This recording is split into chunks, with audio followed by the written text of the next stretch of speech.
Civil હોસ્પિટલના operation થિયેટરને લાગ્યા તાળા. ઓર્થોપેડિક વિભાગનું ઓટી 1 અઠવાડિયાથી બંધ. એસી સિસ્ટમ બંધ અને પાણી ગળવાની સમસ્યા. હાડકાના દર્દીઓને ભારે સમસ્યા. રોજના 20 ઓપરેશનની સામે હવે ફક્ત 7 થી 8 જ થાય છે. રિપોર્ટર ચેતન તરી, bullet 26 Gujarat news, Surat.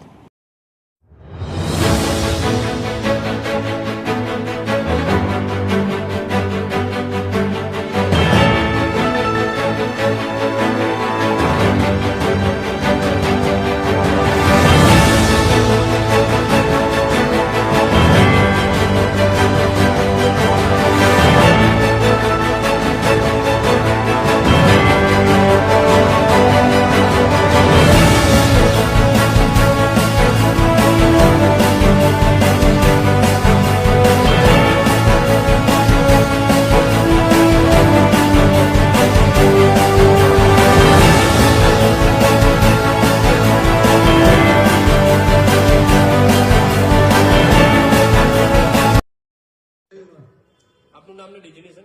Doctor Ketan નાયક, આરએમઓ નવી સિવિલ હોસ્પિટલ સુરત. સર, કઈ ખોટી બંધ છે, શું સમસ્યા છે, કઈ રીતની હવે નિકાલ? ઓપરેશન ઓર્થોપેડિક વિભાગનું એક ઓપરેશન થિયેટર છે, એમાં એર કન્ડિશનનો પ્રોબ્લેમ થયેલો હતો 1 અઠવાડિયા અગાઉ. એટલે એને બંધ કરવામાં આવેલું હતું અને એને પીઆઈયુ ઇલેક્ટ્રિકને જાણ કરવામાં આવેલી હતી અને પીઆઈયુ ઇલેક્ટ્રિક દ્વારા એના કંપનીના એન્જિનિયરને બોલાવીને તપાસ કરતા એમાં કોમ્પ્રેસરની ખામી સર્જાયેલી હતી અને કોમ્પ્રેસર નવું નાખવાનું હતું. એ ગત રોજ કોમ્પ્રેસર આવી જતા એને રાત્રે જ ઇન્સ્ટોલ કરી દેવામાં આવ્યું છે.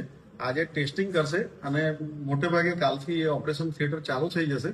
અને આ 1 અઠવાડિયું બંધ રહ્યું તે દરમિયાન એક સર્જિકલ ઓપરેશન થિયેટર ઇમરજન્સી માટે રાખેલું હતું. એમાં ઓર્થોપેડિકના ઓપરેશનો થાય એવી વૈકલ્પિક વ્યવસ્થા કરેલી હતી, જેથી દર્દીઓને કોઈ હાલાકી ન થાય એની કાળજી રાખવામાં આવેલી છે.